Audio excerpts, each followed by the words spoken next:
ਕਥਾ ਸੁਧਾਰੀ। ਸਤਿਨਾਮ ਸ੍ਰੀ ਵਾਹਿਗੁਰੂ ਸਾਹਿਬ ਜੀਓ। ਦੋਹਰਾ ਗੰਗੂ ਨਾਉ ਸਹਿਗਲਾ ਰਾਮਾ ਧਰਮਾ ਔਰ। ਪੰਚਮ ਹੁੱਦਾ ਜਾਨੀਏ ਮਿਲ ਕੈ ਹੋਏ ਇਕ ਠੌਰ। ਵਾਹਿਗੁਰੂ ਜੀ ਕਾ ਖਾਲਸਾ ਵਾਹਿਗੁਰੂ ਜੀ ਕੀ ਫਤਿਹ। ਸਤਿਗੁਰੂ ਸਾਹਿਬ ਜੀ ਦੀ ਸਾਜੀ ਨਵਾਜੀ ਹੋਈ ਗੁਰੂ ਰੂਪ ਸਾਧ ਸੰਗਤ ਜੀ, ਸਤਿਗੁਰਾਂ ਦੀ ਪਵਿੱਤਰ ਪਾਵਨ ਹਜ਼ੂਰੀ ਦੇ ਵਿੱਚ ਸੰਧਿਆ ਦੇ ਦੀਵਾਨ ਸਜੇ ਹਨ। ਆਪ ਜੀ ਨੇ ਗੁਰਬਾਣੀ ਸੋਧਾ ਰਹਿਰਾਸ ਸਾਹਿਬ ਜੀ ਦੇ ਪਾਠ ਔਰ ਗੁਰਬਾਣੀ ਦੇ ਕੀਰਤਨ ਸਰਵਣ ਕੀਤੇ ਹਨ।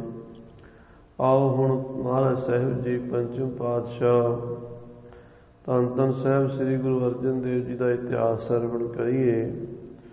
ਸਤਿਗੁਰਾਂ ਦੇ ਕੋਲ ਜਿਨ੍ਹਾਂ ਗੁਰਸਿੱਖਾਂ ਨੇ ਗੁਰਸਿੱਖੀ ਦੀ ਕਾਰਣਾ ਕਮਾਈ ਕੀਤੀ, ਨਾਮ ਜਪਿਆ, ਸੇਵਾ ਸਿਮਰਨ ਜਪ ਤਪ ਕਰਦੇ ਰਹੇ, ਉਹਨਾਂ ਦਾ ਨਾਮ ਭਾਈ ਗੁਰਦਾਸ ਜੀ ਨੇ ਆਪਣੀਆਂ ਵਾਰਾਂ 'ਚ ਲਿਖਿਆ ਹੈ। ਉਹਨਾਂ ਵਾਰਾਂ ਦੀ ਜੋ 11ਵੀਂ ਵਾਰ ਹੈ ਭਾਈ ਗੁਰਦਾਸ ਜੀ ਦੀ, ਉਹਦਾ ਟੀਕਾ ਭਾਈ ਮਨੀ ਸਿੰਘ ਜੀ ਸ਼ਹੀਦ ਨੇ ਸਿੱਖਾਂ ਦੀ ਭਗਤ ਮਾਲਾ ਪੋਥੀ ਲਿਖ ਕੇ ਕੀਤਾ ਹੈ। ਉਹਦੇ ਵਿੱਚ ਗੁਰਸਿੱਖਾਂ ਦੇ ਉਹ ਸਵਾਲ ਜੋ ਉਹਨਾਂ ਨੇ ਗੁਰੂ ਸਾਹਿਬ ਕੋਲੋਂ ਪੁੱਛੇ ਸਨ ਉਹ ਸਭ ਦਰਜ ਹਨ, ਅਤੇ ਸਤਿਗੁਰੂ ਮਹਾਰਾਜ ਜੀ ਵੱਲੋਂ ਦਿੱਤੇ ਹੋਏ ਜਵਾਬ ਵੀ ਦਰਜ ਹਨ। ਭਾਈ ਸਾਹਿਬ ਭਾਈ ਸੰਤੋਖ ਸਿੰਘ ਜੀ ਕਵੀ ਰਾਜ ਕਵੀ ਚੂੜਾਮਣੀ ਜੀ ਨੇ ਸ੍ਰੀ ਗੁਰਪ੍ਰਤਾਪ ਸੂਰਜ ਗ੍ਰੰਥ ਦੇ ਵਿੱਚ ਇਹ ਥਾਂ ਪਰ ਥਾਂ ਇਹ ਪ੍ਰਸੰਗ ਜਿੱਥੇ ਬੜੇ ਢੁਕਵੇਂ ਛੰਦਾਂ ਵਿੱਚ ਸੋਹਣੇ ਅਲੰਕਾਰਾਂ ਨਾਲ ਵਰਣਨ ਕੀਤੇ ਹਨ। ਇਹ ਲੜੀਵਾਰ ਕਥਾ ਚੱਲ ਰਹੀ ਹੈ। ਗੁਰੂ ਕੇ ਸਿੱਖ ਸਵਾਲ ਪੁੱਛਦੇ, ਮਹਾਰਾਜ ਜਵਾਬ ਦਿੰਦੇ। ਆਓ ਅੱਜ ਜੋ ਗੁਰਸਿੱਖਾਂ ਨੇ ਪ੍ਰਸ਼ਨ ਕੀਤੇ ਉਹ ਵੀ ਸੁਣੀਏ, ਅਤੇ ਮਹਾਰਾਜ ਨੇ ਜੋ ਉੱਤਰ ਦਿੱਤੇ ਉਹਦਾ ਵੀ ਆਨੰਦ ਮਾਣੀਏ। ਪਿਆਰ ਨਾਲ ਆਖੀਏ ਸਤਿਨਾਮ ਸ੍ਰੀ ਵਾਹਿਗੁਰੂ ਸਾਹਿਬ ਜੀ, ਸਤਿਨਾਮ ਸ੍ਰੀ ਵਾਹਿਗੁਰੂ ਸਾਹਿਬ ਜੀ। ਦੋਹਰਾ ਗੰਗੂ ਨਾਉ ਸਹਿਗਲਾ। ਮਹਾਰਾਜ ਸਾਹਿਬ ਜੀ ਦੇ ਚਰਨਾਂ ਵਿੱਚ ਭਾਈ ਗੰਗੂ ਨਾਉ, ਭਾਈ ਸਹਿਗਲਾ, ਰਾਮਾ ਧਰਮਾ ਔਰ। ਭਾਈ ਰਾਮਾ ਧਰਮਾ। ਪੰਚਮ ਹੁੱਦਾ ਜਾਨੀਏ। ਪੰਜਵੇਂ ਭਾਈ ਉਦਾ ਜੀ ਆਏ ਹਨ। ਮਿਲ ਕੈ ਹੋਏ ਇਕ ਠੌਰ। ਇਹ ਮਹਾਰਾਜ ਦੇ ਚਰਨਾਂ ਵਿੱਚ ਹਾਜ਼ਰ ਹੋਏ ਨੇ। ਚੌਪਈ ਸ੍ਰੀ ਅਰਜਨ ਕੀ ਪਰ ਕਰ ਸ਼ਰਕੀ। ਭਾਈ ਗੰਗੂ ਨਾਉ, ਭਾਈ ਸਹਿਗਲੇ, ਭਾਈ ਰਾਮੇ ਧਰਮੇ, ਭਾਈ ਉਦੇ ਨੇ ਬੇਨਤੀ ਕੀਤੀ ਹੈ। ਬੰਧਨ ਕਰਕੇ ਬਿਨਤੀ ਕਰਨੀ। ਸੱਚੇ ਪਾਤਸ਼ਾਹ ਨੂੰ ਮੱਥਾ ਟੇਕ ਕੇ ਬੈਠ ਗਏ ਤੇ ਬੇਨਤੀ ਕਰਦੇ ਹਨ। ਹੋਏ ਕਰ ਸਿੱਖ ਰਹੇ ਗੁਰ ਪਾਸ। ਇਹ ਸੱਚੇ ਪਾਤਸ਼ਾਹ ਮਹਾਰਾਜ ਜੀ, ਅਸੀਂ ਆਪ ਜੀ ਦੇ ਸਿੱਖ ਹਾਂ ਤੇ ਸਾਨੂੰ ਆਪਣੀ ਚਰਨਾਂ ਵਿੱਚ ਰੱਖੋ। ਆਪਾਂ ਆਪ ਜੀ ਦੀ ਸੇਵਾ ਕਰਨੀ ਚਾਹੁੰਦੇ ਹਾਂ ਤੇ ਸੇਵਾ ਕਰਕੇ ਆਪਣਾ ਜੀਵਨ ਸਫਲਾ ਕਰਨਾ ਚਾਹੁੰਦੇ ਹਾਂ। ਸਤਿਗੁਰੂ ਜੀ ਦੇ ਸਿੱਖ ਬਣ ਕੇ ਹੀ ਸਤਿਗੁਰਾਂ ਦੇ ਕੋਲ ਰਹੇ ਹਨ ਇਹ ਪੰਜੇ ਗੁਰਸਿੱਖ। ਇੱਕ ਦਿਨ ਕਰਤ ਭਏ ਅਰਦਾਸ। ਇੱਕ ਦਿਨ ਗੁਰੂ ਮਹਾਰਾਜ ਨੂੰ ਬੇਨਤੀ ਕਰਨ ਲੱਗੇ। ਵੇਦ ਕਤੇਬ ਮੁਨੀ ਅਵਤਾਰ। ਇਹ ਸਤਿਗੁਰੂ ਜੀ ਜਿਹੜੇ 4 ਵੇਦ ਹਨ, ਮੁਸਲਮਾਨਾਂ ਦੀਆਂ 4 ਕਤੇਬਾਂ ਹਨ, ਕੁਰਾਨ, ਬਾਈਬਲ, ਤੌਰੇਤ, ਅੰਜੀਲ, ਜ਼ਬੂਰ ਆਦਿਕ ਜਿਹੜੇ ਗ੍ਰੰਥ ਹਨ, ਔਰ ਇਸੇ ਤਰ੍ਹਾਂ ਹਿੰਦੂ ਧਰਮ ਦੇ 4 ਵੇਦ ਹਨ, ਸ਼ਾਮ ਵੇਦ, ਰਿਗ ਵੇਦ, ਜੁਜੁਰ ਵੇਦ, ਅਥਰਵਣ ਵੇਦ, ਔਰ ਫਿਰ ਉਹਨਾਂ ਦੇ ਅੱਗੇ 18 ਪੁਰਾਣ, 6 ਸ਼ਾਸਤਰ, 27 ਸਿਮਰਤੀਆਂ, ਮਹਾਭਾਰਤ, ਰਮਾਇਣ, ਹੋਰ ਬੜੇ ਟੀਕੇ, ਬੜੇ ਗ੍ਰੰਥ ਹਜ਼ਾਰਾਂ ਦੀ ਤਾਦਾਦ ਵਿੱਚ ਪ੍ਰਮਾਤਮਾ ਦੇ ਸੰਬੰਧ ਵਿੱਚ ਲਿਖੇ ਹੋਏ ਹਨ। ਮੁਸਲਮਾਨਾਂ ਦੀ ਇਹ ਕੁਰਾਨ ਦੇ ਵੀ ਅੱਗੋਂ ਬਹੁਤ ਸਾਰੇ ਵਿਆਖਿਆ ਦੇ ਗ੍ਰੰਥ ਹਨ। ਬਾਈਬਲ ਦੇ ਵੀ, ਈਸਾਈਆਂ ਦੇ, ਤੌਰੇਤ ਦੇ, ਜ਼ਬੂਰ ਦੇ, ਅੰਜੀਲ ਦੇ, ਮਹਾਰਾਜ ਜੀ ਸਾਰੇ ਵੇਦ ਸ਼ਾਸਤਰ, ਮੁਨੀ ਅਵਤਾਰ ਜਿੰਨੇ ਵੀ ਹੋਏ ਹਨ। ਹਾਂਜੀ, ਪੰਡਿਤ ਗਿਆਨੀ ਭਏ ਹਜ਼ਾਰ। ਹਜ਼ਾਰਾਂ ਹੀ ਪੜ੍ਹੇ ਲਿਖੇ ਗਿਆਨੀ, ਵਿਦਵਾਨ, ਪੰਡਿਤ, ਬੁੱਧੀਮਾਨ ਸੰਸਾਰ ਤੇ ਹੋਏ ਹਨ। ਉਹਨਾਂ ਵਿਦਵਾਨਾਂ ਨੇ ਬੜੇ ਬੜੇ ਵੱਡੇ ਗ੍ਰੰਥ ਲਿਖੇ ਹਨ। ਹਾਂਜੀ, ਸਭ ਨੇ ਭਾਖਿਓ ਬ੍ਰਹਮ ਅਨੰਤ। ਇੱਕ ਗੱਲ ਸਾਰਿਆਂ ਵਿੱਚ ਸਾਂਝੀ ਹੈ, ਉਹ ਇਹ ਹੈ ਵੀ ਪਰਮਾਤਮਾ ਬੇਅੰਤ ਹੈ। ਪਰਮਾਤਮਾ ਦਾ ਅੰਤ ਕੋਈ ਨਹੀਂ। ਇਹ ਗੱਲ ਨੂੰ ਸਾਰੇ ਹੀ ਧਰਮ, ਸਾਰੇ ਹੀ ਮਹਾਂਪੁਰਸ਼, ਸਾਰੇ ਰਿਸ਼ੀ ਮੁਨੀ, ਸਾਰੇ ਧਰਮ ਗ੍ਰੰਥ ਮੰਨਦੇ ਹਨ। ਹਾਂਜੀ, ਖੋਜ ਰਹੇ ਨਹਿ ਪਾਇਹੁ ਅੰਤ। ਸਭ ਧਰਮਾਂ ਦੇ ਗ੍ਰੰਥਾਂ ਵਿੱਚ ਇਹੀ ਕਿਹਾ ਹੈ ਕਿ ਪ੍ਰਮਾਤਮਾ ਦਾ ਅੰਤ ਨਹੀਂ ਪੈ ਸਕਦਾ। ਪ੍ਰਮਾਤਮਾ ਨੂੰ ਸਾਰੇ ਖੋਜ ਕੇ ਖੋਜ ਥਕੇ ਸਭ ਹੀ ਖੁਜੀਆ ਸੁਰਹਾਰ ਪਰੇ ਹਰ ਹਾਥ ਨਾ ਆਇਓ। ਸਾਰੇ ਖੋਜ ਕੇ ਥੱਕ ਗਏ, ਪਰਮਾਤਮਾ ਦਾ ਅੰਤ ਨਹੀਂ ਪੈਂਦਾ। ਪਰਮਾਤਮਾ ਦੀ ਮਹਿਮਾ, ਪਰਮਾਤਮਾ ਦੀ ਲੀਲਾ, ਪ੍ਰਭੂ ਦੀ ਖੇਡ ਅਪਰੰਪਾਰ ਹੈ। ਭਾਵੇਂ ਕੋਈ ਕਿਸੇ ਵੀ ਧਰਮ 'ਚ ਪੈਦਾ ਹੋਇਆ, ਭਾਵੇਂ ਕੋਈ ਕਿਸੇ ਵੀ ਧਰਮ ਨੂੰ ਮੰਨਦਾ ਹੈ, ਜਿੰਨੀ ਮਰਜ਼ੀ ਰਿਸਰਚ ਕਰ ਲਵੇ, ਖੋਜ ਕਰ ਲਵੇ, ਉਸ ਪਰਮਾਤਮਾ ਦਾ ਅੰਤ ਨਹੀਂ ਪੈਂਦਾ।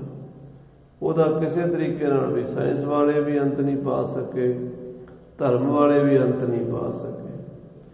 ਸਹੀ ਗੱਲ ਉਸ ਪਰਮਾਤਮਾ ਦੇ ਬਾਰੇ ਨਿਰਣਾ ਕਰਕੇ ਕੋਈ ਨਹੀਂ ਕਹਿ ਸਕਦਾ ਵੀ ਬਸ ਇਸੇ ਤਰ੍ਹਾਂ ਦਾ ਹੀ ਹੈ, ਇੰਨਾ ਹੀ ਹੈ। ਸਾਰੇ ਇਹੀ ਕਹਿੰਦੇ ਆ ਵੀ ਬੇਅੰਤ ਹੈ। ਜਦੋਂ ਕੋਈ ਗੱਲ ਕਿਸੇ ਸਿਰੇ ਲੱਗੇ ਹੀ ਨਾ, ਕੋਈ ਸਮਝ ਆਵੇ ਹੀ ਨਾ, ਕੋਈ ਅੰਤ ਪਵੇ ਹੀ ਨਾ, ਫਿਰ ਕਹਿਣਾ ਹੀ ਪਵੇਗਾ ਵੀ ਬੇਅੰਤ ਹੈ, ਬੇਅੰਤ ਹੈ। ਤੇ ਗੁਰੂ ਨਾਨਕ ਸਾਹਿਬ ਜੀ ਨੇ ਵੀ ਆਪਣੀ ਬਾਣੀ ਵਿੱਚ ਇਹੀ ਕਿਹਾ ਵੀ ਪ੍ਰਮਾਤਮਾ ਬੇਅੰਤ ਹੈ। ਅੰਤ ਨਾ ਸਿਫਤੀ ਕਹਿਣ ਨਾ ਅੰਤ, ਅੰਤ ਨਾ ਕਰਨਾ ਦੇਣ ਨਾ ਅੰਤ, ਅੰਤ ਨਾ ਵੇਖਣ ਸੁਣਨ ਨਾ ਅੰਤ, ਅੰਤ ਨਾ ਜਾਪੈ ਕਿਆ ਮਨ ਮੰਤ, ਅੰਤ ਨਾ ਜਾਪੈ ਕੀਤਾ ਆਕਾਰ, ਅੰਤ ਨਾ ਜਾਪੈ ਪਾਰਾਵਾਰ, ਅੰਤ ਕਾਰਨ ਕੇਤੇ ਬਿਲ ਲਾਹੇ, ਤਾਕੇ ਅੰਤ ਨਾ ਪਾਏ ਜਾਏ। ਪਰਮਾਤਮਾ ਦਾ ਅੰਤ ਪਾਉਣ ਵਾਸਤੇ ਜ਼ੋਰ ਤਾਂ ਬੜੇ ਲੋਕ ਲਾ ਚੁੱਕੇ, ਬੜੇ ਬੜੇ ਫਿਲਾਸਫਰ, ਬੜੇ ਬੜੇ ਵਿਦਵਾਨ, ਗਿਆਨੀ, ਸਾਇੰਸਦਾਨ ਅੱਜ ਵੀ ਲੱਗੇ ਹੋਏ ਨੇ ਵੀ ਪਤਾ ਲੱਗੇ ਅਸਲੀਅਤ ਕਿੰਨੀ ਕੁ ਖਤਮ ਕਿੱਥੇ ਹੋਵੇਗੀ ਗੱਲ। ਹੁਣ ਸਾਇੰਸਦਾਨ ਨਾਸਾ ਵਾਲੇ ਕਿੱਥੇ ਤਾਈਂ ਗਏ ਨੇ, ਪੁਲਾੜ ਦੇ ਵਿੱਚ ਹਜ਼ਾਰਾਂ ਲੱਖਾਂ ਸੂਰਜ, ਲੱਖਾਂ ਹੀ ਗਲੈਕਸੀਜ਼ ਉਹਨਾਂ ਨੇ ਦੱਸੀਆਂ, ਫੋਟੋਆਂ ਖਿੱਚ ਕੇ ਵੀ ਭੇਜਦੇ ਆ, ਤਾਰੇ, ਗ੍ਰਹਿ, ਨਛੱਤਰ। ਪਰ ਉਹ ਇੰਨਾ ਕੁਝ ਜਾਣ ਕੇ, ਇੰਨਾ ਕੁਝ ਖੋਜ ਕੇ ਇਹ ਕਹਿੰਦੇ ਆ ਵੀ ਅਜੇ ਅਸੀਂ 5% ਵੀ ਨਹੀਂ ਦੇਖ ਸਕੇ। 5% ਵੀ ਅਜੇ ਪੁਲਾੜ ਨੂੰ, ਆਕਾਸ਼ ਨੂੰ ਦੇਖ ਨਹੀਂ ਸਕੇ। ਹੋਰ ਵੀ ਜਿਹੜੀ ਸਾਇੰਸ ਹੈ, ਜਿੰਨੀ ਸੰਸਾਰ ਦੇ ਵਿੱਚ ਹੈ, ਭਾਵੇਂ ਉਹ ਮੈਡੀਕਲ ਸਾਇੰਸ ਹੈ, ਸਰੀਰ ਦੀ ਖੋਜ ਦੀ ਹੈ, ਜਾਂ ਉਹ ਜੀਵ ਵਿਗਿਆਨ ਹੈ, ਭਾਵੇਂ ਉਹ ਕਿਸੇ ਤਰ੍ਹਾਂ ਵੀ ਹੈ, ਪੂਰੀ ਗੱਲ ਜਿਹੜੀ ਹੈ ਸਿਰੇ 'ਤੇ ਵੀ ਇੱਥੋਂ ਤੱਕ ਹੀ ਹੈ, ਉਹ ਕੋਈ ਨਹੀਂ ਕਹਿ ਸਕਦਾ। ਪਰਮਾਤਮਾ ਦੇ ਨਿੱਤ ਨਵੇਂ ਰੰਗ ਹੁੰਦੇ ਨੇ, ਨਵੀਆਂ ਨਵੀਆਂ ਚੀਜ਼ਾਂ ਸਾਹਮਣੇ ਆਉਂਦੀਆਂ ਨੇ। ਇਸ ਕਰਕੇ ਉਹ ਪਰਮਾਤਮਾ ਹਰ ਤਰ੍ਹਾਂ ਨਾਲ ਬੇਅੰਤ ਹੈ। ਅੰਤ ਕਾਰਨ ਕੇਤੇ ਬਿਲ ਲਾਹੇ, ਤਾਂ ਕਿ ਅੰਤ ਨਾ ਪਾਏ ਜਾਏ। ਹਾਂਜੀ, ਬ੍ਰਹਮ ਜੋ ਕਹੈ ਸੱਚਿਦਾਨੰਦ। ਸਾਰੇ ਕਹਿੰਦੇ ਆ ਜਿਹੜਾ ਪਰਮਾਤਮਾ ਸਤ ਚਿਤ ਆਨੰਦ ਹੈ, ਸੱਚਿਦਾਨੰਦ। ਸੱਚਿਦਾਨੰਦ ਅਸੀਂ ਰੋਜ਼ ਪੜ੍ਹਦੇ ਹਾਂ ਜਾਪ ਸਾਹਿਬ ਵਿੱਚ, ਸਦਾ ਸੱਚਿਦਾਨੰਦ ਸਤਰੰਗ ਪ੍ਰਣਾਸੀ, ਕਰੀ ਮੁਲਕ ਨਿੰਦਾ ਸਮਸਤੁਲ ਨਿਵਾਸੀ। ਪਰ ਇਹਦਾ ਜਦੋਂ ਸੰਧੀ ਵਿਛੇਦ ਕਰਕੇ ਪੜ੍ਹੀਏ, ਸਤ ਚਿਤ ਆਨੰਦ, ਤਿੰਨਾਂ ਚੀਜ਼ਾਂ ਨੂੰ ਜੁੜ ਕੇ ਸੱਚਿਦਾਨੰਦ ਕਿਹਾ। ਸਤ ਦਾ ਮਤਲਬ ਹੈ ਜਿਹੜਾ ਪਹਿਲੇ ਵੀ ਸੀ, ਹੁਣ ਵੀ ਹੈ ਤੇ ਅੱਗੇ ਵੀ ਹੋਵੇਗਾ। ਸਤ ਦੇ ਉਲਟ ਕੀ ਹੁੰਦਾ? ਝੂਠ। ਜਿਹੜਾ ਪਹਿਲੇ ਵੀ ਨਹੀਂ ਸੀ ਤੇ ਬਾਅਦ ਵਿੱਚ ਨਹੀਂ ਰਹਿਣਾ, ਉਹ ਝੂਠ ਹੈ। ਇਹ ਜਿਹੜਾ ਮਾਇਆ ਦਾ ਪਸਾਰਾ ਹੈ ਦਿਸਦਾ, ਇਹ ਸਾਰਾ ਝੂਠ ਹੈ। ਉਹ ਪਰਮਾਤਮਾ ਸੱਚਾ ਹੈ। ਆਦਿ ਸੱਚ, ਜੁਗਾਦ ਸੱਚ, ਹੈ ਭੀ ਸੱਚ, ਨਾਨਕ ਹੋਸੀ ਭੀ ਸੱਚ। ਦੂਜਾ ਹੈ ਚਿੱਤ। ਚਿੱਤ ਦਾ ਮਤਲਬ ਹੁੰਦਾ ਜਿਹੜਾ ਚੇਤਨ, ਜਿਹੜਾ ਤੁਰਦਾ ਫਿਰਦਾ ਹੈ। ਜਿਹੜਾ ਚੇਤਨ ਦੇ ਉਲਟ ਹੁੰਦਾ ਜੜ। ਜੜ ਪੱਥਰ ਹੈ, ਇੱਕੋ ਥਾਂ 'ਤੇ ਪਿਆ। ਉਹਨੂੰ ਪੱਥਰ ਨੂੰ ਇਹ ਨਹੀਂ ਪਤਾ ਵੀ ਮੈਂ ਪੱਥਰ ਹਾਂ, ਉਹਨੂੰ ਇਹ ਵੀ ਨਹੀਂ ਪਤਾ ਵੀ ਮੇਰੇ ਕੋਲ ਕੌਣ ਆ ਕੇ ਖੜ੍ਹ ਗਿਆ, ਕੌਣ ਲੰਘ ਗਿਆ। ਪੱਥਰ ਨੂੰ ਆਪਣਾ ਵੀ ਨਹੀਂ ਪਤਾ, ਪੱਥਰ ਨੂੰ ਦੂਸਰੇ ਦਾ ਵੀ ਨਹੀਂ ਪਤਾ, ਇਸ ਕਰਕੇ ਉਹਨੂੰ ਜੜ ਕਹਿੰਦੇ। ਪਰਮਾਤਮਾ ਜੜ ਨਹੀਂ, ਪਰਮਾਤਮਾ ਚੇਤਨ ਹੈ। ਪਰਮਾਤਮਾ ਆਪਣੇ ਆਪ ਨੂੰ ਵੀ ਜਾਣਦਾ ਹੈ, ਪਰਮਾਤਮਾ ਸਾਰਿਆਂ ਨੂੰ ਜਾਣਦਾ ਹੈ। ਇਸ ਕਰਕੇ ਪਰਮਾਤਮਾ ਚੇਤਨ ਹੈ। ਤੀਜਾ ਵਿਸ਼ੇਸ਼ਣ ਹੈ ਪਰਮੇਸ਼ਰ ਦਾ, ਬ੍ਰਹਮ ਦਾ ਅਨੰਤ। ਆਨੰਦ। ਆਨੰਦ ਦਾ ਮਤਲਬ ਹੈ ਵੀ ਜੋ ਸਦਾ ਹੀ ਖੁਸ਼ ਰਹਿੰਦਾ, ਪ੍ਰਸੰਨ ਰਹਿੰਦਾ। ਆਨੰਦ ਦੇ ਵਿਪਰੀਤ ਕੀ ਹੁੰਦਾ ਹੈ? ਆਨੰਦ ਦੇ ਵਿਪਰੀਤ ਆਪੋਜਿਟ ਹੁੰਦਾ ਦੁੱਖ। ਸੰਸਾਰ ਦੀ ਹਰ ਚੀਜ਼ ਵਿੱਚ ਦੁੱਖ ਹੈ। ਉਹ ਪਰਮਾਤਮਾ ਸਦਾ ਹੀ ਆਨੰਦ ਸਰੂਪ ਹੈ। ਕਰੈ ਆਨੰਦ ਆਨੰਦੀ ਮੇਰਾ, ਘਟ ਘਟ ਅੰਤਰ ਸਿਰ ਸਿਰਹਿ ਨਵੇਰਾ। ਸਿਰ ਸਾਹਾ ਕੇ ਸਾਚਾ ਸਾਹਿਬ, ਅਵਰ ਨਾਹੀ ਕੋ ਦੂਜਾ ਹੈ। ਐਸਾ ਵਾਹਿਗੁਰੂ ਸੱਚ ਦਾ ਆਨੰਦ ਬ੍ਰਹਮ ਜੋ ਹੈ, ਸ਼੍ਰੀ ਨਾਨਕ ਸਰੂਪ ਮੁਕੰਦ, ਉਹਦਾ ਹੀ ਰੂਪ ਗੁਰੂ ਨਾਨਕ ਦੇਵ ਜੀ ਹੋਏ। ਪਰਮਾਤਮਾ ਦਾ ਅਵਤਾਰ ਧੰਨ ਸ੍ਰੀ ਗੁਰੂ ਨਾਨਕ ਦੇਵ ਜੀ ਇਸ ਦੁਨੀਆ ਤੇ ਆਏ। ਆਪ ਨਾਰਾਇਣ ਕਲਾ ਧਾਰ ਜਗ ਮੈਂ ਪਰਵਰਿਓ, ਨਿਰੰਕਾਰ ਆਕਾਰ ਜੋਤ ਜਗ ਮੰਡਲ ਕਰਿਓ। ਹਾਂਜੀ, ਬ੍ਰਹਮ ਅਵਤਾਰ ਕਰੈ ਬਖਿਆਤ, ਉਹ ਬ੍ਰਹਮ ਦੇ ਪਰਮੇਸ਼ਰ ਦੇ ਅਵਤਾਰ ਸਨ। ਗੁਰਬਾਣੀ 'ਚ ਵੀ ਇਹ ਲਿਖਿਆ ਹੈ ਤੇ ਗੁਰੂ ਜੀ ਆਪ ਵੀ ਆਪਣੇ ਬਚਨਾਂ ਰਾਹੀਂ ਇਹੀ ਦੱਸਦੇ ਹੋ ਕਿ ਗੁਰੂ ਨਾਨਕ ਦੇਵ ਗੋਬਿੰਦ ਰੂਪ। ਗੁਰੂ ਨਾਨਕ ਦੇਵ ਪਰਮਾਤਮਾ ਦਾ ਬ੍ਰਹਮ ਦਾ ਹੀ ਰੂਪ ਹੈ। ਜਾਣੇ ਪਰੇ ਸਭਿਨ ਸਾਖਿਆਤ, ਔਰ ਇਹ ਗੱਲ ਪ੍ਰਤੱਖ ਹੈ, ਸਾਖਸ਼ਾਤ ਦਿਸਦੀ ਹੈ ਸਾਹਮਣੇ। ਕੋਈ ਪ੍ਰਮਾਣ ਦੀ ਲੋੜ ਨਹੀਂ, ਪ੍ਰਤੱਖ ਨੂੰ ਪ੍ਰਮਾਣ ਦੀ ਲੋੜ ਨਹੀਂ ਹੁੰਦੀ ਕਿ ਗੁਰੂ ਨਾਨਕ ਦੇਵ ਜੀ ਪਰਮਾਤਮਾ ਦਾ ਰੂਪ ਹਨ, ਬ੍ਰਹਮ ਦਾ ਅਵਤਾਰ ਹਨ। ਸੋ ਤੋ ਅੰਤ ਜਾਣਤੇ ਹੋਏ, ਆਓ ਤਾਂ ਆਪਣਾ ਪਰਮੇਸ਼ਰ ਦਾ ਅੰਤ ਜਾਣਦੇ ਹੋਣਗੇ ਨਾ ਗੁਰੂ ਨਾਨਕ ਦੇਵ ਜੀ ਤਾਂ, ਕਿਉਂਕਿ ਉਹ ਗੁਰੂ ਨਾਨਕ ਦੇਵ ਜੀ ਆਪ ਬ੍ਰਹਮ ਸਨ, ਆਪ ਪਰਮੇਸ਼ਰ ਸਨ। ਆਪਣੇ ਅੰਤ ਦਾ ਸਾਰਿਆਂ ਨੂੰ ਪਤਾ ਹੁੰਦਾ ਵੀ ਮੇਰੀ ਕਿੰਨੀ ਕੁ ਸਮਰੱਥਾ ਹੈ, ਮੇਰੀ ਕਿੰਨੀ ਕੁ ਚਾਦਰ ਹੈ, ਮੈਂ ਕਿੰਨੇ ਕੁ ਪੈਰ ਪਸਾਰ ਸਕਦਾ, ਕਿੰਨਾ ਮੇਰੇ ਕੋਲ ਬੈਂਕ ਬੈਲੈਂਸ ਹੈ, ਕਿੰਨੀ ਮੇਰੀ ਜ਼ਮੀਨ ਹੈ, ਕਿੰਨੀ ਮੇਰੇ ਸਰੀਰ ਦੀ ਤਾਕਤ ਹੈ, ਕਿੰਨਾ ਮੇਰੇ ਪਰਿਵਾਰ ਤੇ ਮੇਰਾ ਹੁਕਮ ਚੱਲਦਾ ਹੈ, ਕਿੰਨਾ ਕੁ ਮੇਰਾ ਬਰਾਦਰੀ 'ਚ ਭਾਈਚਾਰੇ 'ਚ ਸਮਾਜ ਵਿੱਚ ਬੈਠਣ ਉੱਠਣ ਰਸੂਖ ਕਿੰਨਾ ਹੈ। ਹਰ ਬੰਦੇ ਨੂੰ ਆਪਣਾ ਦਾਇਰਾ ਪਤਾ ਹੁੰਦਾ ਵੀ ਇੰਨਾ ਕੁ ਮੈਂ ਕਰ ਸਕਦਾ। ਗੁਰੂ ਨਾਨਕ ਦੇਵ ਜੀ ਨੂੰ ਵੀ ਤਾਂ ਪਤਾ ਹੋਵੇਗਾ ਵੀ ਮੇਰੀ ਕਿੰਨੀ ਕੁ ਤਾਕਤ ਹੈ, ਕਿੰਨੀ ਕੁ ਸਮਰੱਥਾ ਹੈ, ਕਿੰਨੀ ਮੇਰੀ ਸ਼ਕਤੀ ਹੈ, ਕਿੰਨੀ ਮੇਰੀ ਪਾਵਰ ਹੈ। ਗੁਰੂ ਨਾਨਕ ਦੇਵ ਨੂੰ ਵੀ ਪਤਾ ਹੋਣਾ। ਜੇ ਸਾਨੂੰ ਪਤਾ ਵੀ ਮੇਰੇ ਕੋਲ 10 ਕਿੱਲੇ ਜ਼ਮੀਨ ਹੈ, ਇੰਨੇ ਕੁ ਪੈਸੇ ਮੇਰੇ ਬੈਂਕ 'ਚ ਪਏ ਨੇ, ਇੰਨੇ ਕੁ ਮੇਰੇ ਦੋਸਤ ਮਿੱਤਰ ਮੇਰਾ ਕਹਿਣਾ ਮੰਨ ਲੈਂਦੇ, ਇੰਨਾ ਕੁ ਮੇਰੇ ਸਰੀਰ 'ਚ ਬਲ ਹੈ ਵੀ ਮੈਂ 10 ਕਿਲੋ ਭਾਰ ਚੁੱਕ ਸਕਦਾ, ਕੁਆਂਟਲ ਚੁੱਕ ਸਕਦਾ। ਯਾਨੀ ਆਪਣੀ ਤਾਕਤ ਦਾ, ਆਪਣੀ ਸ਼ਕਤੀ ਦਾ ਆਪਣਾ ਅੰਤ ਦਾ ਮਤਲਬ ਹੈ ਹੱਦ ਕਿੱਥੋਂ ਤੱਕ ਹਰ ਬੰਦਾ ਜਾਣਦਾ।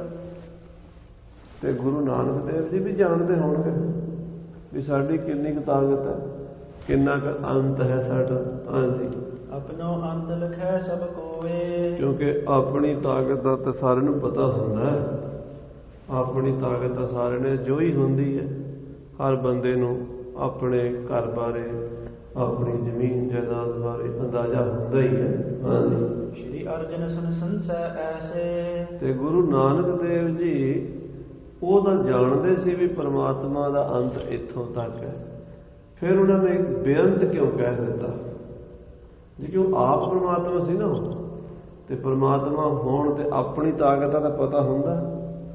ਫਿਰ ਗੁਰੂ ਨਾਨਕ ਦੇਵ ਜੀ ਦੱਸ ਦਿੰਦੇ ਬਈ ਮੇਰੀ ਤਾਂ ਇੰਨੀ ਕੁ ਤਾਕਤ ਹੈ, ਇਹ ਹੈ ਮੇਰੀ ਸਾਰੀ ਖੇਡ।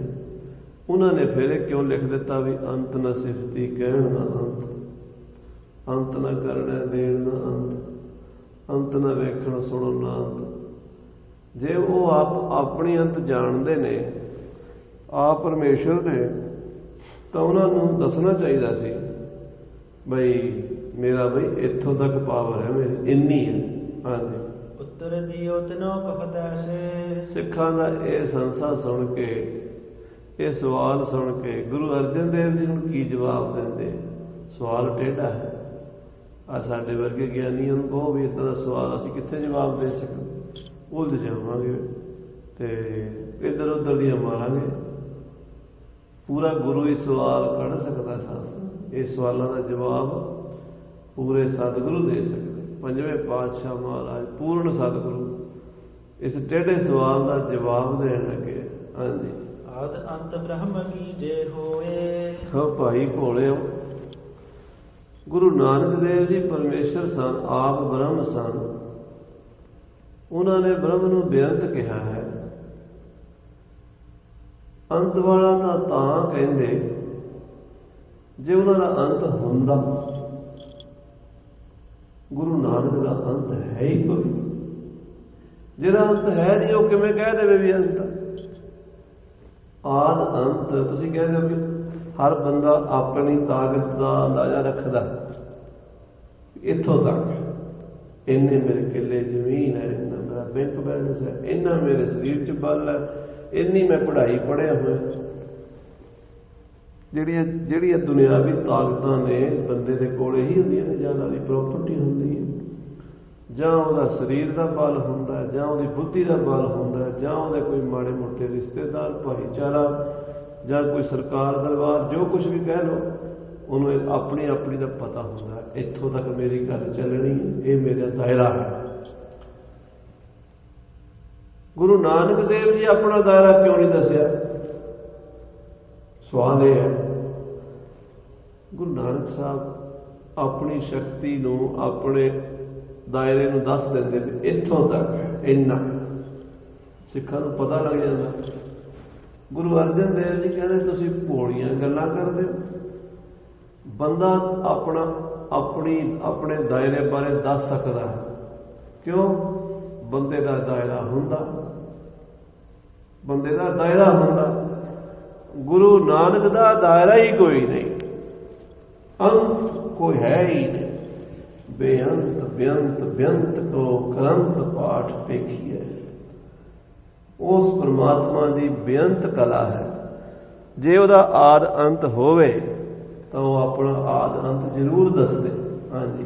ਸ਼੍ਰੀ ਨਾਨਕ ਜੀ ਉਚਰਤ ਸੋਏ। ਜੇ ਪਰਮੇਸ਼ਰ ਦਾ ਅੰਤ ਹੁੰਦਾ, ਮਹਾਰਾਜ ਗੁਰੂ ਨਾਨਕ ਦੇਵ ਜੀ ਪਰਮੇਸ਼ਰ ਹਨ। ਆਪਣੀ ਸ਼ਕਤੀ ਦਾ ਉਹਨਾਂ ਦੀ ਕੋਈ ਹੱਦਬੰਦੀ ਹੁੰਦੀ ਤਾਂ ਉਹ ਕਹਿ ਦਿੰਦੇ ਬਈ ਸਾਡੀ ਬਈ ਇੰਨੀ ਕੀ ਹੈ। ਹਾਂਜੀ। ਜਿਸ ਕਾ ਕਬਹੂ ਆਦ ਨਾ ਅੰਤ। ਜਿਸ ਬ੍ਰਹਮ ਦਾ ਆਦ ਹੈ ਹੀ ਨਹੀਂ, ਜਿਹਦਾ ਅੰਤ ਹੈ ਹੀ ਨਹੀਂ, ਉਹਦਾ ਅੰਤ ਫਿਰ ਕਹਿਣਾ ਉਹ ਤੇ ਮੂਰਖਤਾ ਵਾਲੀ ਗੱਲ ਹੈ। ਪਰਮਾਤਮਾ ਦੀ, ਵਾਹਿਗੁਰੂ ਦੀ ਹੱਦ ਹੀ ਨਹੀਂ ਕੋਈ। ਜਦ ਹੱਦ ਹੈ ਨਹੀਂ ਤਾਂ ਫਿਰ ਕਹਿਣ ਦਾ ਸਵਾਲ ਹੀ ਨਹੀਂ ਉੱਠਦਾ। ਹਾਂਜੀ। ਕਹਿ ਬੋਧ ਸਕੋ ਬਨ ਹੈ ਬੇਅੰਤ। ਉਸ ਨੂੰ ਤਾਂ ਫਿਰ ਬੇਅੰਤ ਹੀ ਕਹਿਣਾ ਪੈਂਦਾ, ਜਿਹੜਾ ਹੈ ਹੀ ਬੇਅੰਤ। ਅੰਤ ਵਾਲੇ ਨੂੰ ਕਹਾਂਗੇ ਵੀ ਅੰਤ ਵਾਲਾ ਹੈ।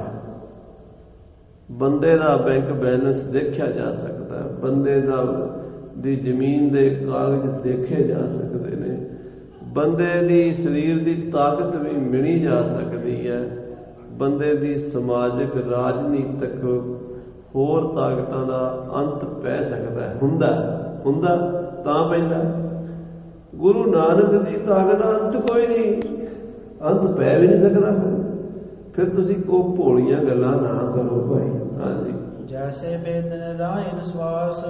ਜਿਵੇਂ ਵੇਦ ਹਨ ਉਹਨਾਂ ਨੂੰ ਨਰਾਇਣ ਜੀ ਦੇ ਸਵਾਸ ਕਹਿੰਦੇ। ਜਿਹੜੇ ਵੇਦ ਹਨ, 4 ਵੇਦ, ਉਹਨਾਂ ਨੂੰ ਕਹਿੰਦੇ ਵੀ ਨਰਾਇਣ ਜੀ ਦੇ, ਪ੍ਰਮਾਤਮਾ ਦੇ, ਬ੍ਰਹਮ ਦੇ ਸਵਾਸ ਹਨ। ਹਾਂਜੀ। ਵਰਣਨ ਕਰਿਓ ਬ੍ਰਹਮ ਕੁਛ ਦਾਸ। ਉਹਨਾਂ ਵੇਦਾਂ ਵਿੱਚ ਬ੍ਰਹਮ ਦਾ ਕੁਝ ਵਰਣਨ ਕੀਤਾ ਹੋਇਆ। ਉਪਨਿਸ਼ਦਾਂ ਦੇ ਵਿੱਚ, ਵੇਦਾਂ ਦੇ ਵਿੱਚ ਬ੍ਰਹਮ ਦਾ ਨਿਰਣਾ ਕੀਤਾ, ਬ੍ਰਹਮ ਦੇ ਬਾਰੇ ਕੁਝ ਵਰਣਨ ਕੀਤਾ ਹੈ ਵੀ ਉਹ ਬ੍ਰਹਮ ਸਤ ਹੈ, ਉਹ ਬ੍ਰਹਮ ਚੇਤਨ ਹੈ, ਉਹ ਬ੍ਰਹਮ ਆਨੰਦ ਸਰੂਪ ਹੈ, ਉਹ ਅਖੰਡ ਹੈ, ਉਹ ਕਰਤਾ ਹੈ, ਉਹ ਨਿਰਭਉ ਹੈ, ਉਹ ਨਿਰਵੈਰ ਹੈ, ਉਹ ਅਜੂਨੀ ਹੈ, ਉਹ ਸੈ ਭੰ ਸੁਤੇ ਪ੍ਰਕਾਸ਼, ਆਪਣੇ ਆਪ ਤੋਂ ਬਣਿਆ ਹੋਇਆ ਹੈ। ਇੱਦਾਂ ਦੇ ਕੁਝ ਵਿਸ਼ੇਸ਼ਣ ਬ੍ਰਹਮ ਦੇ ਵੇਦਾਂ ਵਿੱਚ ਦੱਸੇ ਹੋਏ ਨੇ। ਹਾਂਜੀ। ਮਧੂਸੂਦਨ ਸੋ ਬ੍ਰਹਮ ਸਰੂਪ। ਉਹ ਪਰਮਾਤਮਾ ਜੋ ਮਾਇਆ ਦਾ ਸੁਆਮੀ ਹੈ, ਜੋ ਦੁਸ਼ਟਾਂ ਦਾ ਨਾਸਕ ਹੈ, ਬ੍ਰਹਮ ਸਰੂਪ ਅਕਾਲ ਪੁਰਖ ਪਰਮੇਸ਼ਰ ਵਾਹਿਗੁਰੂ ਜੀ ਹੈ। ਭਇਓ ਨਿਗੁਣ ਤੇ ਸਗੁਣ ਸਰੂਪ। ਵੇਦਾਂ ਵਿੱਚ ਐਸਾ ਵੀ ਲਿਖਿਆ ਹੋਇਆ ਵੀ ਨਿਰਗੁਣ ਤੋਂ ਸਰਗੁਣ ਹੋਇਆ ਹੈ। ਇਹ ਵੇਦਾਂ ਵਿੱਚ ਲਿਖਿਆ ਹੈ ਵੀ ਪਹਿਲੇ ਉਹ ਨਿਰਗੁਣ ਸੀ, ਫਿਰ ਉਹ ਆਪਣੀ ਮਾਇਆ ਨੂੰ ਪਸਾਰਦਾ ਹੈ। ਕੀਤਾ ਪਸਾਓ ਏਕੋ ਕਵਾਓ ਤਿਸਤੇ ਹੋਏ ਲੱਖ ਦਰਿਆਓ, ਹੁਕਮੀ ਹੋਵਨ ਆਕਾਰ ਹੁਕਮ ਨਾ ਕਹਿਆ ਜਾਈ। ਫਿਰ ਉਹ ਨਿਰਗੁਣ ਤੋਂ ਸਰਗੁਣ ਹੋ ਜਾਂਦਾ। ਇਹ ਵੇਦ ਕਹਿੰਦੇ ਨਿਰਗੁਣ ਤੋਂ ਸਰਗੁਣ ਪਹਿਲੇ ਆਪ ਹੀ ਸੀ ਅਖੰਡ ਏਕ ਚੇਤ, ਏਕ ਬ੍ਰਹਮ ਚੇਤਨ ਅਖੰਡਤ। ਬ੍ਰਹਮ ਅਖੰਡ ਸੀਗਾ, ਚੇਤਨ ਸਰੂਪ ਅਖੰਡ ਸੀ। ਕੀ ਸੀ ਕੋਈ ਨਹੀਂ ਕਹਿ ਸਕਦਾ। ਕੀ ਸੀ ਦੁਨੀਆ ਬਣਨ ਤੋਂ ਪਹਿਲੇ, ਇਸ ਦੁਨੀਆ ਤੋਂ ਪਹਿਲੇ ਕੀ ਸੀ ਕੋਈ ਨਹੀਂ ਜਾਣਦਾ। ਸਾਇੰਸਦਾਨ ਇੱਥੋਂ ਤੱਕ ਪਹੁੰਚੇ ਹੈ, ਉਹ ਕਹਿੰਦੇ ਬਸ ਇੱਕ ਧਮਾਕਾ ਹੋਇਆ ਸੀ। ਸਾਇੰਸ ਜਿਹੜੀ ਅੱਜ ਕੱਲ੍ਹ ਹੈ ਉਹ ਇਹੀ ਕਹਿੰਦੀ ਇੱਕ ਵਿਸਫੋਟ ਹੋਇਆ ਸੀ, ਉਹਦੇ ਵਿੱਚੋਂ ਉਸ ਧਮਾਕੇ ਵਿੱਚੋਂ ਬੜਾ ਕੁਝ ਪੈਦਾ ਹੋਇਆ। ਕਰੋੜਾਂ ਸੂਰਜ, ਕਰੋੜਾਂ ਧਰਤੀਆਂ, ਕਰੋੜਾਂ ਤਾਰੇ, ਤੇ ਉਹ ਹੌਲੇ ਹੌਲੇ ਉਹ ਕਈ ਰੂਪ ਬਦਲਦੇ ਅਰਬਾਂ ਖਰਬਾਂ ਸਾਲਾਂ ਵਿੱਚ ਧਰਤੀ ਦੇ ਉੱਤੇ ਜੀਵਨ ਸ਼ੁਰੂ ਹੋਇਆ। ਅਰਬਾਂ ਖਰਬਾਂ ਸਾਲਾਂ ਜੋ ਵਧਿਆ, ਆਕਸੀਜਨ ਗੈਸ ਵਗੈਰਾ, ਚੰਦ ਸੂਰਜ ਤਾਰੇ ਜੋ ਕੁਛ ਵੀ ਹੈ ਸਾਇੰਸ ਇਹ ਕਹਿੰਦੀ ਹੈ। ਉਸ ਤੋਂ ਪਹਿਲੇ ਕੀ ਸੀ ਉਹ ਸਾਇੰਸ ਵੀ ਨਹੀਂ ਦੱਸ ਸਕਦੀ। ਉਸ ਵਿਸਫੋਟ ਤੋਂ ਪਹਿਲੇ ਕੀ ਸੀ ਉਹ ਨਹੀਂ। ਉਹ ਨਿਰਗੁਣ ਸਰੂਪ ਸੀਗਾ। ਮਹਾਰਾਜ ਕਹਿੰਦੇ ਉਹ ਨਿਰਗੁਣ ਤੋਂ ਫਿਰ ਸਰਗੁਣ ਕਿਵੇਂ ਹੋ ਗਿਆ। ਹੁਕਮੀ ਹੋਵਨ ਆਕਾਰ ਹੁਕਮ ਨਾ ਕਹਿਆ ਜਾਏ। ਉਹ ਕੀ ਸੀ ਕਹਿ ਨਹੀਂ ਸਕਦਾ, ਕੋਈ ਬਿਆਨ ਨਹੀਂ ਕਰ ਸਕਦਾ। ਬਸ ਕੀਤਾ ਪਸਾਓ ਏਕੋ ਕਵਾਓ ਤਿਸਤੇ ਹੋਏ ਲੱਖ ਦਰਿਆ। ਵੇਦ ਵੀ ਇਹੀ ਕਹਿੰਦੇ ਆ ਵੀ ਨਿਰਗੁਣ ਤੋਂ ਸਰਗੁਣ ਹੋਇਆ, ਤੇ ਗੁਰਬਾਣੀ ਵੀ ਕਹਿੰਦੀ ਹੈ ਨਿਰਗੁਣ ਤੇ ਸਰਗੁਣ ਥੀਆ। ਨਿਰਗੁਣ ਸਰਗੁਣ ਨਿਰੰਕਾਰ, ਸਰਗੁਣ ਨਿਰਗੁਣ ਨਿਰੰਕਾਰ, ਸੁਨ ਸਮਾਧੀ ਆਪ ਆਪਨ ਕੀਆ ਨਾਨਕਾ, ਆਪੇ ਹੀ ਫਿਰ ਜਾ। ਆਪ ਹੀ ਪਰਮਾਤਮਾ ਨਿਰਗੁਣ, ਆਪ ਹੀ ਸਰਗੁਣ। ਨਿਰਗੁਣ ਆਪ, ਸਰਗੁਣ ਵੀ ਉਹੀ, ਕਲਾ ਧਾਰ ਜਿਨ ਸਗਦੀ ਮੋਹੀ। ਹਾਂਜੀ, ਤਿਨਹੁ ਵੇਦ ਮਹਿ ਕਹਿਓ ਬੇਅੰਤ। ਉਹ ਜਿਹੜੇ ਵੇਦ ਨੇ ਉਹਨਾਂ ਨੇ ਵੀ ਕਹਿ ਦਿੱਤਾ ਵੀ ਸਾਡੇ ਹੱਥ ਖੜੇ ਨੇ, ਅਸੀਂ ਅੰਤ ਨਹੀਂ ਪਾ ਸਕਦੇ। ਵੇਦ ਵੀ ਪ੍ਰਮਾਤਮਾ ਦਾ ਅੰਤ ਨਹੀਂ ਪਾ ਸਕਦੇ। ਵੇਦਾਂ ਨੇ ਵੀ ਇਹੀ ਕਿਹਾ ਨੇਤ ਨੇਤ ਨੇਤ ਨੇਤ ਬਨ ਤ੍ਰਿਣ ਕਹਿ। ਦਸਮ ਪਾਤਸ਼ਾਹ ਮਹਾਰਾਜ ਫਰਮਾਉਂਦੇ ਨੇਤ ਨੇਤ ਬਨ ਤ੍ਰਿਣ ਕਹਿਤ। ਸਾਰੀ ਸ੍ਰਿਸ਼ਟੀ ਕਹਿ ਰਹੀ ਹੈ ਨੇਤ ਨੇਤ। ਵੇਦ ਵੀ ਕਹਿੰਦੇ ਨੇ ਨੇਤ ਨੇਤ। ਨੇਤ ਦਾ ਅੱਖਰੀ ਅਰਥ ਹੈ ਨਾ ਇਤੀ ਨਾ ਇਤੀ ਨਾ ਇਤੀ। ਇਤੀ ਦਾ ਮਤਲਬ ਐਂਡ। ਜਿਵੇਂ ਕੋਈ ਕਿਤਾਬ ਖਤਮ ਹੁੰਦੀ ਹੈ, ਉਹਦਾ ਭੋਗ ਪੈਂਦਾ, ਕਿਤਾਬ ਦਾ ਐਂਡ ਹੋ ਗਿਆ। ਸੰਸਕ੍ਰਿਤ ਦੀਆਂ ਕਿਤਾਬਾਂ 'ਚ ਲਿਖਿਆ ਹੁੰਦਾ ਇਤੀ ਸਮਾਪਤਮ, ਇੱਥੇ ਗੱਲ ਮੁੱਕ ਗਈ, ਇਹ ਚੈਪਟਰ ਕਲੋਜ਼ ਹੋ ਗਿਆ। ਪਰ ਪਰਮਾਤਮਾ ਬਾਰੇ ਨਹੀਂ ਕਹਿ ਸਕਦੇ ਇਹਦਾ ਚੈਪਟਰ ਕਲੋਜ਼ ਹੋ ਗਿਆ। ਉਹ ਤਾਂ ਕਹਿੰਦੇ ਨਾ ਇਤੀ ਨਾ ਇਤੀ। ਇੱਥੇ ਵੀ ਬਸ ਨਹੀਂ, ਇੱਥੇ ਵੀ ਬਸ ਨਹੀਂ, ਇੱਥੇ ਵੀ ਬਸ ਨਹੀਂ। ਬੇਅੰਤ ਹੈ। ਬੇਅੰਤ ਬੇਅੰਤ ਬੇਅੰਤ ਕੋ ਕਰੰਤ ਪਾਠ ਵੇਖੀਐ। ਅਗਸਤ ਆਦ ਜੇ ਬੜੇ ਤਪਸ ਤਪੀ ਵਿਸੇਖੀਐ। ਬੇਅੰਤ ਬੇਅੰਤ ਬੇਅੰਤ ਕੋ ਕਰੰਤ ਪਾਠ ਵੇਖੀਐ। ਬੜੇ ਬੜੇ ਰਿਸ਼ੀ ਮੁਨੀ ਅਗਸਤ ਵਰਗੇ, ਪੁਲਸਤ ਵਰਗੇ ਜਦੋਂ ਉਹਨਾਂ ਦੇ ਗ੍ਰੰਥ ਪੜ੍ਹੀਦੇ ਨੇ, ਦੁਨੀਆ ਵਿੱਚ ਬੜੇ ਸਿਆਣੇ ਨੇ, ਦੁਨੀਆ ਵਿੱਚ ਬੜੇ ਵਿਦਵਾਨ ਨੇ, ਰੱਬ ਦੇ ਸਾਹਮਣੇ ਬੜੇ ਨਿਆਣੇ ਨੇ। ਉਹ ਕਹਿ ਦਿੰਦੇ ਨੇ, ਕਹਿੰਦੇ ਸਾਡੀ ਸਿਆਣਪ ਫੇਲ ਹੈ, ਅਸੀਂ ਪਰਮਾਤਮਾ ਦਾ ਅੰਤ ਨਹੀਂ ਪਾ ਸਕਦੇ। ਸਾਰੇ ਵੇਦ, ਸਾਰੀਆਂ ਸਿਮਰਤੀਆਂ, ਸਾਰੇ ਪੁਰਾਣ, ਕੁਰਾਨ, ਅੰਜੀਲ, ਤੌਰੇਤ, ਜੰਬੂਰ, ਜਿੰਨੇ ਧਰਮ ਗ੍ਰੰਥ ਨੇ, ਜਿੰਨੇ ਮਹਾਂਪੁਰਸ਼ ਨੇ, ਜਿੰਨੇ ਫਿਲਾਸਫਰ ਨੇ, ਜਿੰਨੇ ਸਾਇੰਸਦਾਨ ਨੇ, ਜਿੰਨੇ ਗਿਆਨੀ ਨੇ, ਉਹਨਾਂ ਦੇ ਹੱਥ ਖੜੇ ਨੇ ਉਸ ਬੇਅੰਤ ਪ੍ਰਭੂ ਦੇ ਸਾਹਮਣੇ। ਸਿਲੰਡਰ ਹੀ ਹੈ, ਕੁਛ ਨਹੀਂ ਕਹਿ ਸਕਦੇ। ਤੇ ਗੁਰੂ ਨਾਨਕ ਦੇਵ ਜੀ ਮਹਾਰਾਜ ਉਸ ਪਰਮੇਸ਼ਰ ਦਾ ਅਵਤਾਰ, ਉਹ ਵੀ ਉਸ ਪਰਮੇਸ਼ਰ ਨੂੰ ਬੇਅੰਤ ਹੀ ਕਹਿ ਰਹੇ ਨੇ। ਅੰਤ ਕਾਰਨ ਕੀਤੇ ਬਿਨ ਲਾਹੇ, ਤਾਂ ਕਿ ਅੰਤ ਨਾ ਪਾਏ ਜਾਏ। ਹਾਂਜੀ, ਤੀਜੇ ਕਹਤੇ ਆਦਰੋ ਅੰਤ। ਜੇ ਮਹਾਰਾਜ ਅਕਾਲ ਪੁਰਖ ਪਰਮੇਸ਼ਰ ਵਾਹਿਗੁਰੂ ਦਾ ਅੰਤ ਹੁੰਦਾ ਤੇ ਗੁਰੂ ਨਾਨਕ ਸਾਹਿਬ ਨੇ ਵੀ ਕਹਿ ਦੇਣਾ ਸੀ, ਵੇਦਾਂ ਨੇ ਵੀ ਕਹਿਣਾ ਸੀ, ਪੁਰਾਣਾ ਨੇ ਕਹਿਣਾ ਸੀ। ਕਿਸੇ ਨੇ ਨਹੀਂ ਕਿਹਾ। ਨਾ ਬਾਈਬਲ ਵਿੱਚ, ਨਾ ਕੁਰਾਨ ਵਿੱਚ, ਨਾ ਤੌਰੇਤ ਵਿੱਚ, ਨਾ ਜੰਬੂਰ ਵਿੱਚ, ਨਾ ਵੇਦਾਂ ਵਿੱਚ, ਨਾ ਸਿਮਰਤੀਆਂ 'ਚ, ਨਾ ਪੁਰਾਣਾ ਵਿੱਚ। ਕਿਤੇ ਨਹੀਂ ਕਿਹਾ ਵੀ ਹੈ ਬਸ ਪਰਮਾਤਮਾ ਇੱਥੋਂ ਤੱਕ ਹੀ ਹੈ, ਅਸੀਂ ਪਰਮਾਤਮਾ ਦਾ ਅੰਤ ਪਾ ਲਿਆ, ਕੋਈ ਕਹਿ ਹੀ ਨਹੀਂ ਸਕਿਆ। ਗੁਰੂ ਨਾਨਕ ਦੇਵ ਸਾਹਿਬ ਜੀ ਮਹਾਰਾਜ ਨੇ ਵੀ ਨਹੀਂ ਕਿਹਾ, ਕਿਉਂਕਿ ਸੱਚਾਈ ਇਹ ਹੈ ਕਿ ਪਰਮਾਤਮਾ ਦਾ ਅੰਤ ਹੈ ਹੀ ਨਹੀਂ। ਜਿਹਦਾ ਅੰਤ ਹੈ ਨਹੀਂ, ਜਿਹੜਾ ਹੈ ਹੀ ਬੇਅੰਤ, ਫਿਰ ਉਹਦੇ ਅੰਤ ਦੀਆਂ ਗੱਲਾਂ ਕਰਨੀਆਂ ਇਹ ਕਮਲਿਆਂ ਵਾਲੀ ਗੱਲ ਹੈ। ਹਾਂਜੀ, ਕਹਿਨ ਬੇਅੰਤ ਅੰਤ ਇਹ ਜਨ ਹੋ। ਮਹਾਰਾਜ ਕਹਿੰਦੇ ਭਾਈ ਸਿੱਖੋ, ਉਸ ਪ੍ਰਭੂ ਨੂੰ ਬੇਅੰਤ ਕਹਿਣਾ ਹੀ ਅੰਤ ਹੈ। ਬਸ ਅਖੀਰ ਇਹੀ ਹੈ। ਅੰਤ ਮੈਨੇ ਅਖੀਰ। ਓੜਕ ਭਾਲ ਥਕੇ ਵੇਦ ਕਹਿਨ ਇੱਕ ਬਾਤ, ਸਹਿਸ 18 ਹੈ ਕਹਿਨ ਕਿਤੇਬਾ, ਅਸਲੂ ਇੱਕ ਤਾਤ। ਲੇਖਾ ਹੋਏ ਤਾਂ ਲਿਖੀਏ। ਜੇ ਲਿਖਿਆ ਜਾ ਸਕਦਾ ਹੁੰਦਾ, ਉਹਦਾ ਕੋਈ ਲੇਖਾ ਹੁੰਦਾ, ਕੋਈ ਹਿਸਾਬ ਕਿਤਾਬ, ਤੇ ਜ਼ਰੂਰ ਲਿਖ ਦਿੰਦੇ ਵੀ ਇੱਥੋਂ ਤੱਕ। ਲੇਖਾ ਹੋਏ ਤਾਂ ਲਿਖੀਏ। ਕਹਿੰਦੇ ਲੇਖਿਆ ਹੋਏ ਵਿਨਾਸ਼। ਜੇ ਕੋਈ ਲਿਖੇ, ਉਸ ਪ੍ਰਭੂ ਦਾ ਲੇਖਾ ਲਿਖਿਆ ਜਾਣਾ ਹੀ ਨਹੀਂ। ਉਹ ਲੇਖਾ ਲਿਖਣ ਵਾਲਾ ਬਿਨਸ ਜਾਏਗਾ। ਬੜੇ ਬੜੇ ਲਿਖ ਕੇ ਲਿਖਾਰੀ ਖਤਮ ਹੋ ਗਈ, ਵਾਹਿਗੁਰੂ ਦਾ ਅੰਤ ਨਹੀਂ ਪਾ ਸਕੇ। ਲੇਖਾ ਹੋਏ ਵਿਨਾਸ਼। ਜੇ ਕੋਈ ਲੇਖਾ ਪਾਣ ਤੁਰ ਵੀ ਪਵੇ ਤਾਂ ਰੂਹਾਨੀ ਮੰਡਲ 'ਚ ਉਹਦਾ ਵਿਨਾਸ਼ ਹੋ ਜਾਂਦਾ। ਆਖੋ ਸਤਿਨਾਮ ਸ੍ਰੀ ਵਾਹਿਗੁਰੂ। ਅੰਤ ਕਾਰਨ ਕੇਤੇ ਬਿਨ ਲਾਹੇ, ਤਾਂ ਕਿ ਅੰਤ ਨਾ ਪਾਹੇ ਜਾਏ। ਨਹੀਂ ਅੰਤ ਪੈਂਦਾ। ਹਾਂਜੀ, ਅਪਰਨ ਸੰਸੈ ਕੈਸੇ ਅਨ ਹੋ। ਮਹਾਰਾਜ ਕਹਿੰਦੇ ਸਿੱਖੋ, ਭਾਈ ਉਦਾ ਜੀ, ਭਾਈ ਗੰਗੂ ਜੀ, ਭਾਈ ਸਹਿਗਲ ਜੀ, ਤੁਸੀਂ ਆਪਣੇ ਮਨ ਦੇ ਵਿੱਚ ਇੱਦਾਂ ਦੇ ਸੰਸ਼ੇ ਨਾ ਪੈਦਾ ਕਰੋ, ਕਿਉਂਕਿ ਸੰਸ਼ੇ ਵੀ ਜਿਹੜੇ ਹਨ ਬੰਦੇ ਦਾ ਵਿਨਾਸ਼ ਕਰ ਦਿੰਦੇ ਹਨ। ਸਭ ਤੋਂ ਵੱਡਾ ਬੰਦੇ ਦਾ ਵੈਰੀ, ਸਭ ਤੋਂ ਵੱਡਾ ਦੁੱਖ ਦੇਣ ਵਾਲਾ ਇਸ ਦੁਨੀਆ ਵਿੱਚ ਸੰਸਾ ਹੀ ਹੈ। ਭਾਈ ਸਾਹਿਬ ਗੁਰਦਾਸ ਜੀ ਕਹਿੰਦੇ, ਸੰਸਾ ਇਹ ਸੰਸਾਰ ਹੈ, ਜਨਮ ਮਰਨ ਵਿੱਚ ਦੁੱਖ ਸਵਾਇਆ। ਸੰਸਾਰ ਸੰਸਿਆਂ ਦਾ ਘਰ ਹੈ। ਪੰਜਾਬੀ ਤੁਸੀਂ ਪੜ੍ਹੇ ਹੋ ਸਾਰੇ, ਸੰਸਾ ਲਿਖੋ। ਸੰਸਾ ਸੱਸੇ ਦੇ ਉੱਤੇ ਟਿੱਪੀ ਤੇ ਅਗਲੇ ਸੱਸੇ ਨੂੰ ਕੰਨਾ, ਸੰਸਾ, ਤੇ ਉਦੋਂ ਪਾ ਦਿਓ ਰਾਣਾ। ਸੰਸਾਰ। ਇਸ ਸੰਸਾਰ ਵਿੱਚ ਬਾਰ-ਬਾਰ ਆਉਣਾ, ਬਾਰ-ਬਾਰ ਜਾਣਾ, ਜੰਮਣਾ ਮਰਨਾ, ਕਾਰਨ ਕੀ ਹੈ? ਸੰਸਾ ਹੀ ਹੈ। ਜਿਸ ਦਿਨ ਸੰਸ਼ੇ ਦੀ ਨਿਵਰਤੀ ਹੋ ਜਾਂਦੀ, ਉਸ ਦਿਨ ਜਨਮ ਮਰਨ ਖਤਮ ਹੋ ਜਾਂਦਾ। ਉਤਰ ਗਿਆ ਮੇਰੇ ਮਨ ਕਾ ਸੰਸਾ, ਜਬ ਤੇ ਦਰਸ਼ਨ ਪਾਇਆ। ਜਦੋਂ ਅਕਾਲ ਪੁਰਖ ਦੀ ਜੋਤ ਦੇ ਦਰਸ਼ਨ ਹੁੰਦੇ, ਸੰਸਾ ਖਤਮ ਹੋ ਜਾਂਦਾ। ਫਿਰ ਜੰਮਣਾ ਮਰਨਾ ਖਤਮ ਹੁੰਦਾ। ਉਸ ਤੋਂ ਪਹਿਲੇ ਨਹੀਂ ਹੁੰਦਾ। ਉਸ ਤੋਂ ਪਹਿਲਾਂ ਜੰਮ ਮਰਿਆ ਫਿਰ ਜੰਮੈ, ਬਹੁਤ ਸਜਾਏ ਪਿਆ ਤਿਸ ਨੂੰ।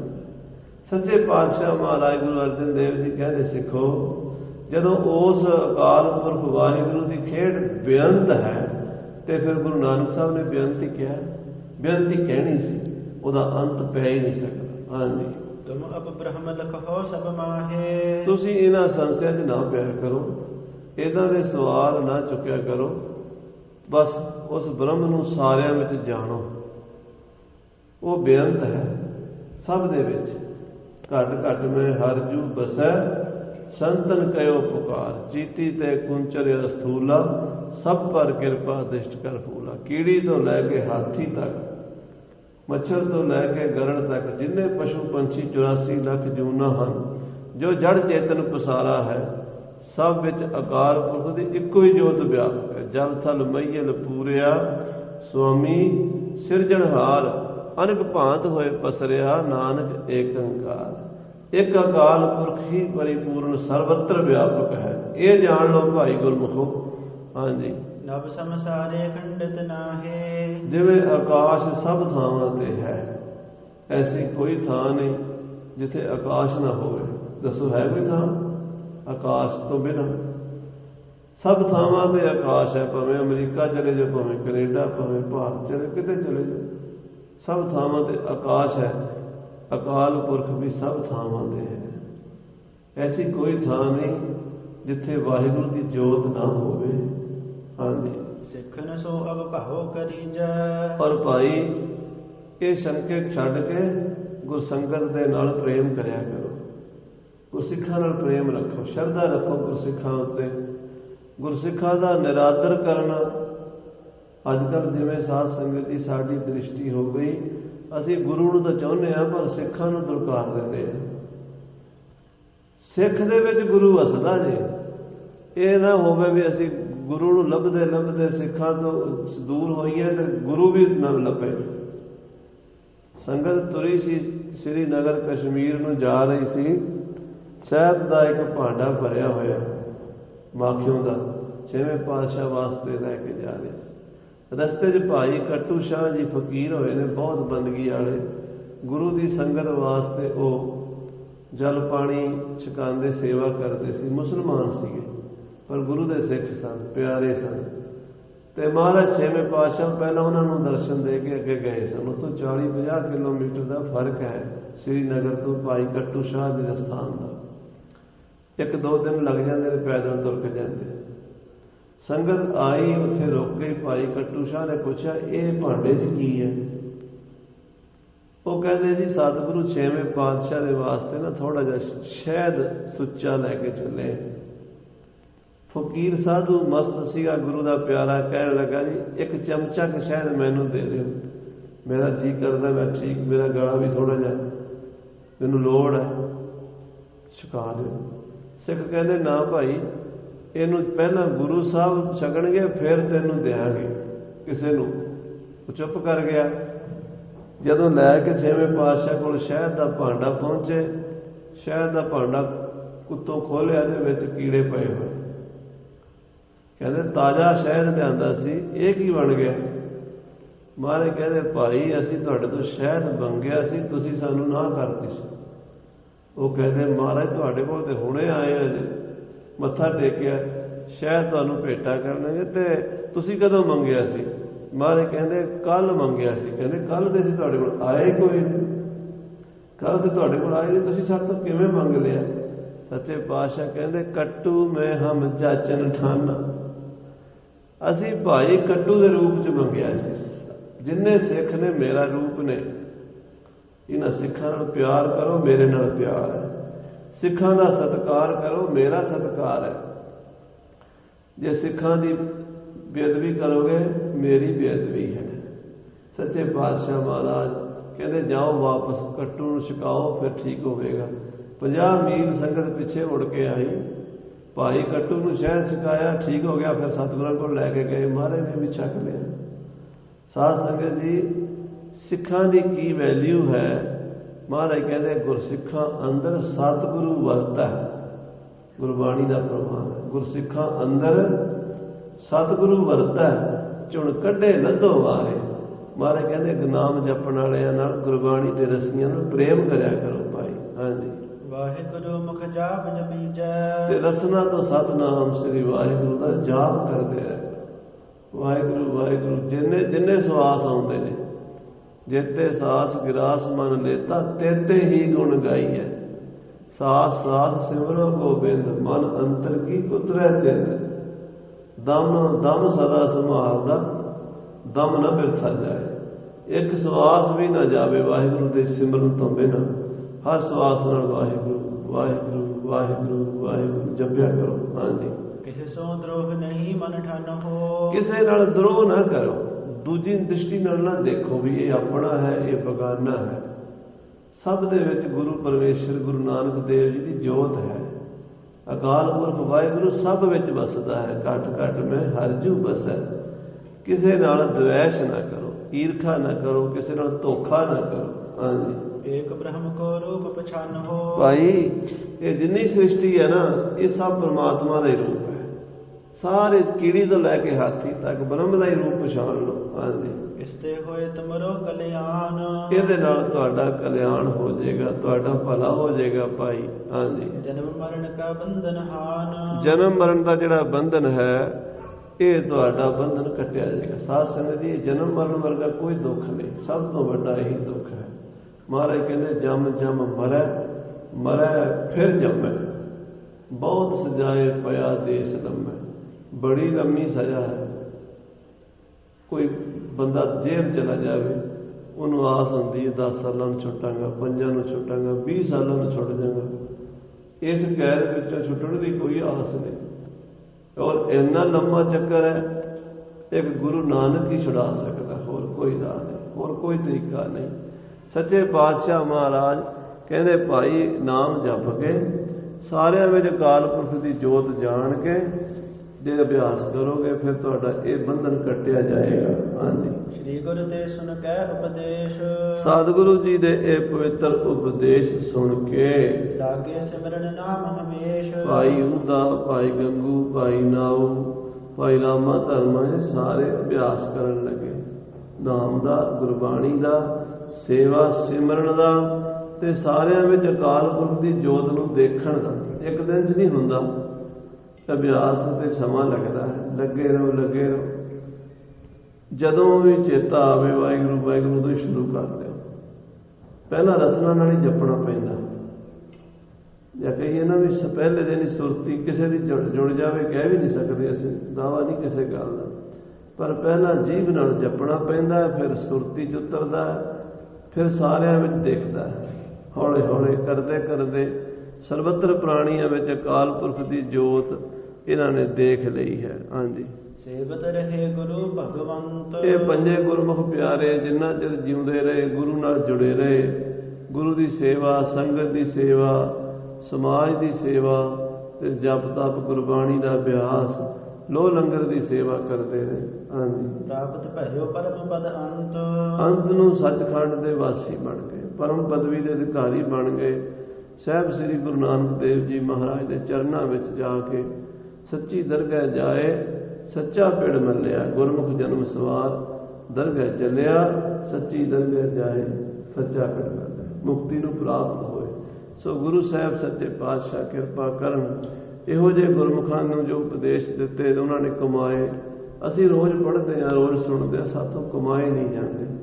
ਅਰਦਾਸ ਕਰੀਏ ਸੱਚੇ ਪਾਤਸ਼ਾਹ ਸਾਡੇ ਤੇ ਮਿਹਰ ਕਰੋ, ਦਇਆ ਕਰੋ, ਰਹਿਮ ਕਰੋ, ਸਾਡੀ ਬਾਂਹ ਫੜੋ, ਸਤਿਗੁਰ ਮਮ ਬੇੜੀ ਕਟੋ, ਨਿਜ ਬੇਰੀ ਪਰ ਚਾਰ, ਇਸ ਬੇਰੀ ਹੋਏ ਪਾਵਜਨ ਸਫਲ, ਬਿਨ ਬੇਰੀ ਕਰ ਪਾਰ। ਸਾਡੇ ਬੇੜੀਆਂ ਪਈਆਂ ਮੋਹ ਮਾਇਆ ਦੀਆਂ, ਕੱਟ ਦਿਓ ਮਹਾਰਾਜ, ਆਪਣੀ ਬੇੜੀ ਤੇ ਵਾਹਿਗੁਰੂ ਨਾਮ ਦੇ ਜਹਾਜ਼ ਤੇ ਚੜਾ ਲਓ ਤੇ ਸਾਡੇ ਸੱਚੇ ਪਾਤਸ਼ਾਹ ਜੀ ਇਹ ਬੇੜੇ ਪਾਰ ਕਰ ਦਿਓ। ਸੋ ਸਾਧ ਸੰਗਤ ਜੀ, ਇੰਨੇ ਬਚਨ ਪ੍ਰਵਾਨ ਕਰਨੇ, ਫੁੱਲਾਂ ਚੁੱਕਾਂ ਦੀ ਖਿਮਾ। ਹੇ ਗੋਬਿੰਦ, ਹੇ ਗੋਪਾਲ।